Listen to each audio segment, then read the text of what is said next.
Hi friends, வணக்கம். So இன்றைக்கி நம்ம என்ன பார்க்க போகிறோம் பார்த்தீங்கன்னா கொஸ்டின் பேப்பர் அனாலிசிஸ் நாங்கள் பார்க்க போகிறோம். ஸோ நம்முடைய அன்அகாடமியில் நிறைய பேட்ச் கோர்ஸ் போயிட்டுருக்கு. ஸோ அதை பற்றி நான் சொல்லிடுறேன்.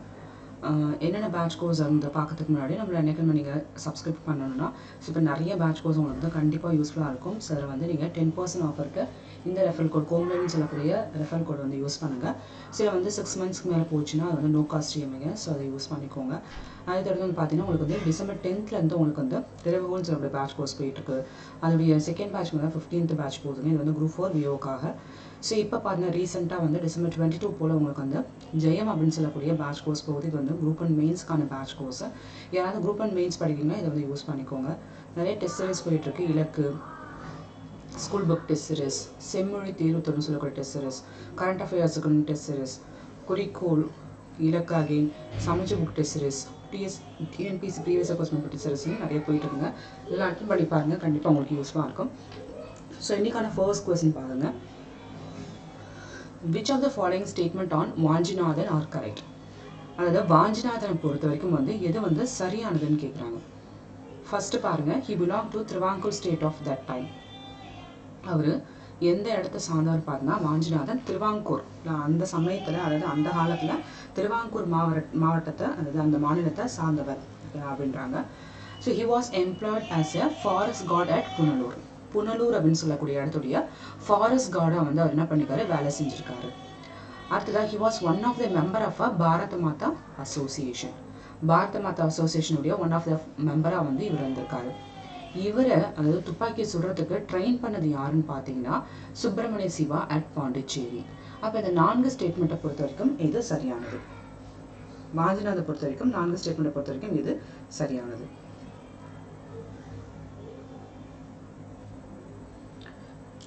ஓகேங்க. ஸோ இதுக்கான ஆன்சர் பார்த்தீங்கன்னா ஸோ எல்லாம் கரெக்டாக accept 4th one. So he was trained in the use of revolver. அதாவது அந்த ரிவால்வரை யூஸ் பண்ண கற்று தந்தது யாருன்னு பார்த்தா விவிஎஸ் ஐயர். விவிஎஸ் ஐயர் அவர் தான் வந்து கற்று தந்திருப்பாரு. விவிஎஸ் ஐயர், சுப்பிரமணிய சிவா கிடையாது. ஓகேங்களா. மற்றபடி பார்த்தா he belong to the Travancore ஸ்டேட்டை சார்ந்தவர் தான். புனலூர் அப்படின்னு சொல்லக்கூடிய இடத்துல ஃபாரஸ்ட் கார்டாக வந்து ஒர்க் பண்ணியிருக்காரு. ஓகேங்களா. சாயத்துக்கு வந்து பார்த்தீங்கன்னா பாரத் மாதா அசோசியேஷன் அப்படின்னு சொல்லக்கூடிய அந்த அசோசியேஷன் வந்து ஒர்க் பண்ணியிருக்காரு. ஓகேங்களா. ஸோ இந்த பாரத் மாதா அசோசியேஷன் சொல்லக்கூடியது 1904 1904 போல நீலகண்ட பிரம்மச்சாரி அப்படின்னு சொல்லக்கூடிய வந்து தோற்றுவித்திருப்பார். இதை வந்து நமக்கு ஒருத்தர் குரூப் ஏதோ ஒரு எக்ஸாம் கேட்டுருவாங்க. 2019 ஜூனியர் கோஆப்ரேட்டிவ் இன்ஸ்பெக்டர் கேட்டுருவாங்க. நீலகண்ட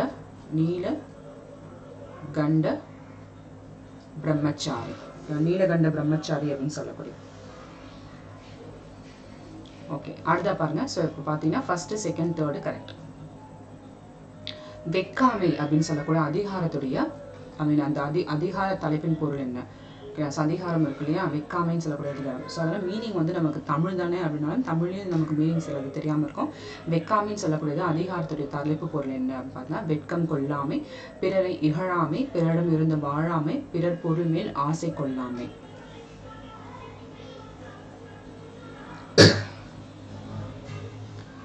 ஓகேங்க. இதுக்கான ஆன்சர் பார்த்தீங்கன்னா நாட் கவர்ட்டிங்னு சொல்லுவாங்க. பிறர் பொருள் மேல் ஆசை கொள்ளாமை, அடுத்தவங்களுடைய பொருள் மேலே வந்து நம்ம ஆசை கொள்ளக்கூடாது. அதுதான் வந்து வெக்காமை அப்படின்னு சொல்லக்கூடாது. Not desiring other things are not coveting சொல்லுவாங்க. மற்றவங்களுடைய பொருளை வந்து நம்ம அடையணும்னு சொல்லிட்டு ஆசைப்படக்கூடாது அப்படின்றது தான் not coveting. Not desiring others things. Okay, next பாருங்க. திருக்குறள் பேஸ் பண்ணி தந்தைக்கு மகருக்கு ஆற்றும் நன்றி எனும் திருக்குறளில் தந்தை மகனுக்கு செய்யும் கடனாக குறிப்பிடப்படுவது. தந்தைக்கு மகற்கு ஆற்றும் நன்றி எனும் திருக்குறள் தந்தை மகனுக்கு, அதாவது தந்தை மகனுக்கு செய்யும் கடனாக குறிப்பிடப்படுவது எது? பொருள் சேர்த்து வைத்தல், வீரனாக உருவாக்குதல், கற்றவர் சபையில் முந்தி இருக்க செய்தல், தானம் செய்தல். இதுக்கான ஆன்சர் வந்து பார்த்தீங்கன்னா ஸோ இதுதாங்க சி ஆப்ஷன் தாங்க. கற்றவர் சபையில் முந்தி இருக்க செய்தல். ஓகேங்களா. ஸோ அதாவது நான் யாரை தான் சொல்லுவேன், நான் ஏன் உங்கள் பையன் வந்து ரொம்ப நல்லா படிக்கிறான், நீ ரொம்ப அறிவானலாம் இருக்காங்களே அப்படின்னு சொன்னாலே அதுதான் வந்து அது அவங்களுக்கு ரொம்ப ரொம்ப சந்தோஷம். எவ்வளோ காசு கொடுத்தாலும் சரி அவன் அறிவாளி அப்படின்னு சொல்லக்கூடியது வந்து பார்த்தா தந்தை மகற்கு ஆற்றும் நன்றி எப்படி பார்த்தா கற்றவர் சபையில் முந்தி இருக்க செய்தல். அதாவது அவர் கற்று தேர்ந்த ஒரு நபராக வந்து இருக்கிறது. Presidents in assembly of the learned. அடுத்தது according to the census 2011 population density of Tamil Nadu. அதாவது சென்சர் 2011 படி தமிழ்நாட்டின் மக்கள் தொகை அடர்த்தி என்ன, டென்சிட்டி என்ன, தமிழ்நாட்டுடைய மக்கள் தொகை அடர்த்தி என்ன?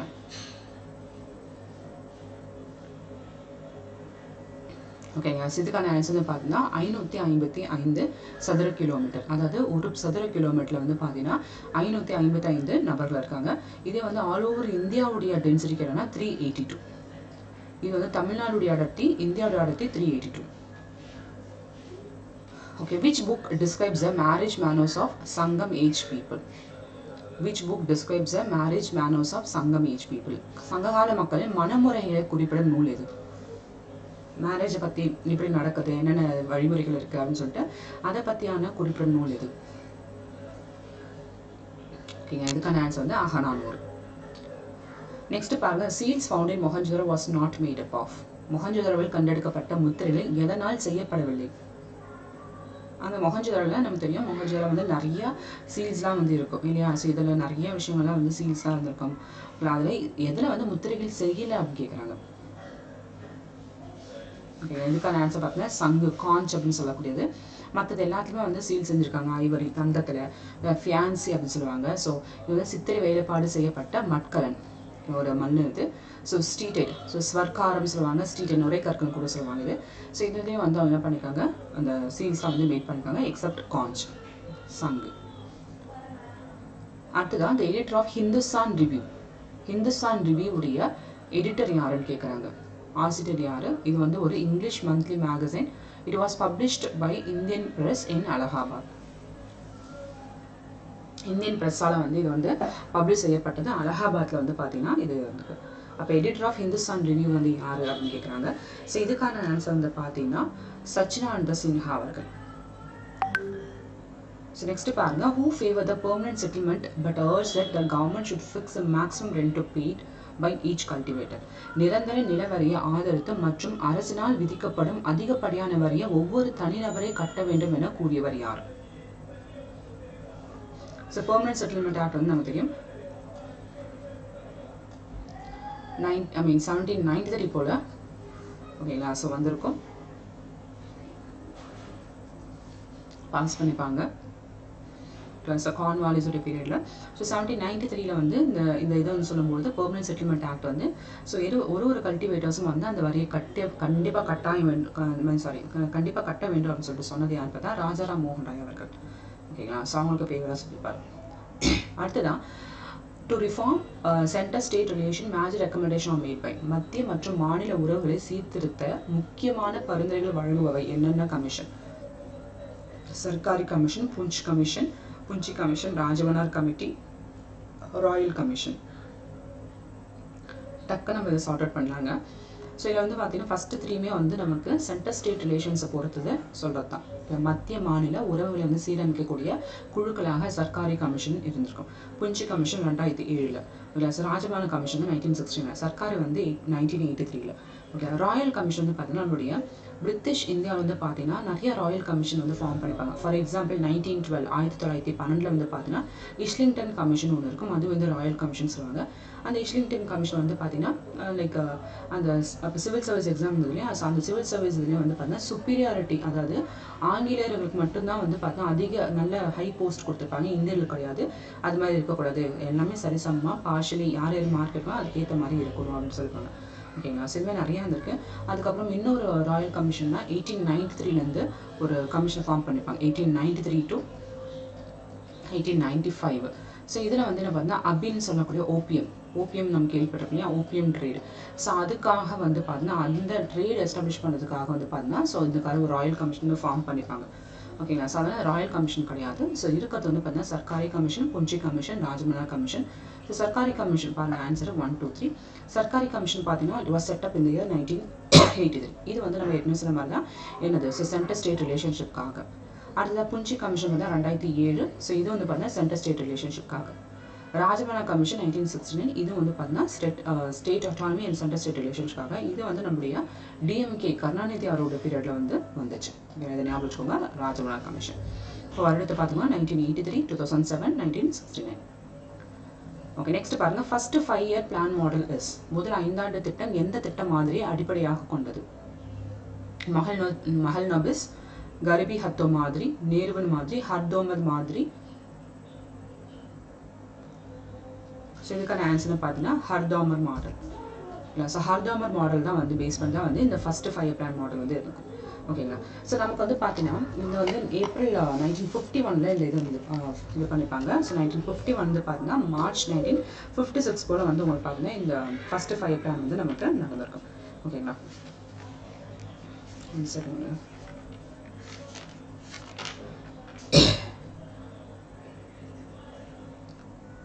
ஓகேங்க. ஆக்சுவலி இதுக்கான அச்சீவ்மெண்ட்ஸ் இருக்குது. நான் நெக்ஸ்ட் இதில் நான் சொல்கிறேன், அதை நான் நோட் பண்ண மறந்துட்டேன். ஓகேங்க. அப்போ ஏப்ரல் 1950 வந்து நான் மார்ச் 1956 வரைக்கும் பார்த்தீங்கன்னா இந்த ஃபஸ்ட்டு 5 பிளான் மாடல் வந்து இருந்திருக்கும். இது வந்து இது என்ன ஃபோக்கஸ் பண்ணுச்சு பார்த்தீங்கன்னா ப்ரைமரி செக்டார்ஸ் மட்டும் தான் இது ஃபோக்கஸ் பண்ணுச்சு.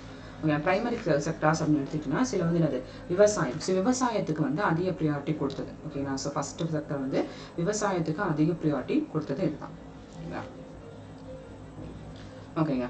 ஸோ இதை பார்த்துக்கோங்க. ஸோ இந்த 5 பிளான் எல்லாமே வந்து பார்த்தீங்கன்னா யார்கிட்டேருந்து இவங்க அடாப்ட் பண்ணாங்க அப்படின்னு பார்த்தீங்கன்னா என்னது நம்மளுடைய ரஷ்யா நாடு இருக்கு. ஸோ ரஷ்யா நாடுகிட்ட தான் வந்து இவங்க அடாப்ட் பண்ணிப்பாங்க. ஓகேங்களா. ஸோ 1951 to 1956 டார்கெட் க்ரோத் வந்து பாருங்கள். ஆக்சுவலி டார்கெட் வந்து 2.1% வச்சாங்க அச்சீவ்மெண்ட்டுக்கு வந்து. அந்த டார்கெட் நம்ம வந்து 2.1% நம்ம டார்கெட் கொண்டு வரணும். அச்சீவ்மெண்ட் பார்த்தீங்கன்னா 3.6% கொண்டு வந்துட்டாங்க.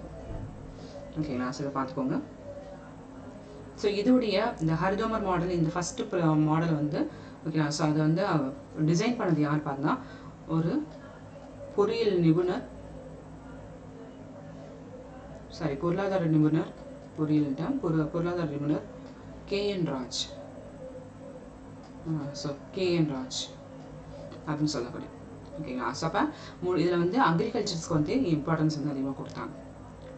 ஓகே. அடுத்த பாருங்க லோக்பால். இந்த லோக்பால் அப்படின்னு சொல்லக்கூடிய வந்து எதனுடைய பரிந்துரையின்படி இந்த லோக்பால் வந்து அமைச்சாங்க? கீழ்கண்டவற்றில் எது லோக்பால் அமைப்பை பரிந்துரைத்தது? முதல் நிர்வாக சீர்திருத்த ஆணையம். முதல் நிர்வாக சீர்திருத்த ஆணையம் அதாவது first administrative reforms commission. Second இது வந்து வீரப்ப மௌலி குழு, சிங்வி கமிட்டி. இதுக்கான ஆன்சர் பார்த்தீங்கன்னா ஃபர்ஸ்ட் அட்மினிஸ்ட்ரேட்டிவ் ரிஃபார்ம் கமிஷன். இது வந்து எப்போ ரெக்கமெண்ட் பண்ணிச்சுன்னா 1966 போல ரெக்கமெண்ட் பண்ணிச்சு. ஓகேங்களா. ஸோ அது வந்து பாஸ் பண்ணாங்க. ஓகேங்களா. ஸோ 1966 வந்து ரெக்கமெண்ட் பண்ணாங்க. 1968 போல் வந்து அதை பாஸ் பண்ணாங்க. ஓகேங்களா. ஸோ 4th லோக்சபா வரும்னு நினைக்கிறேன். ஸோ அந்த சமயத்தில் வந்து பார்த்தீங்கன்னா இது வந்து அப்போவே இதை பாஸ் பண்ணாலும் ஆனால் தனியாக லோக்பால் அப்படின்னு சொல்லக்கூடியது ஃபார்ம் பண்ணவே விடலை. ஓகேங்களா. ஸோ யார் இது ஆக்சுவலி லோக்பால்னா என்ன அப்படின்னு பார்த்தீங்கன்னா ஓகேங்களா. ஸோ இதில் வந்து நம்மளுடைய இந்தியாவில் ஓகேங்களா நம்மளுடைய இந்தியாவில் அரசாங்கத்தில் இருக்கக்கூடிய நபர்கள் கரப்ஷனில் ஈடுபட்டாங்களா? அதாவது அரசாங்கம் இந்த சென்ஸ் இந்த இடத்துல வந்து இப்போ ஆளுங்கட்சி எல்லாம் இருக்கு இல்லையா. ஸோ அது போன்ற இந்த ஈவன் பார்த்தா பிரைம் மினிஸ்டர் கூட சொல்லலாம். ஸோ யாருக்கு வேணாலும் நம்ம வந்து அவங்க வந்து ஊழல் பண்ணுறாங்க அப்படின்னு சொல்லிட்டு அந்த ரிப்போர்ட் வந்து நம்ம கம்ப்ளைண்ட் பண்ணலாம். ஸோ அதுக்கான ஒரு இதுதான் வந்து இந்த லோக்பால்னு சொல்லக்கூடியது. Lokpal is an anti corruption authority ஒரு body of ombudsman who represent public interest. மக்களோட நலன் கருதி ரிபப்ளிக் ஆஃப் இந்தியாவுடைய மக்களோட நலன் கருதி யாராவது ஊழல் அதிகமாக பண்ணுறாங்க அப்படின்னு சொல்லிட்டு இந்த குற்றம் இது வந்து நம்மளால சாட்ட முடியுன்றாங்க. ஓகேங்களா. ஆனால் 1966 இந்த இது வந்து ரெக்கமெண்ட் பண்ணாலும் எப்போ இதை வந்து ஃபார்ம் பண்ணி விட்டுருக்காங்க பாருங்க. இதனால தான் நம்ம இந்தியா வந்து வல்லரசு ஆகலை. ஓகேங்களா. 19th March 2019 போல தான் வந்து லோக்பால் வந்து ஃபார்ம் ஆயிருக்கு. இப்போ இந்த லோக்பாலுடைய சேர்பர்சன் யார் பார்த்தீங்கன்னா பினாக்கி சந்திர கோஸ் அப்படின்னு சொல்லக்கூடியவர்.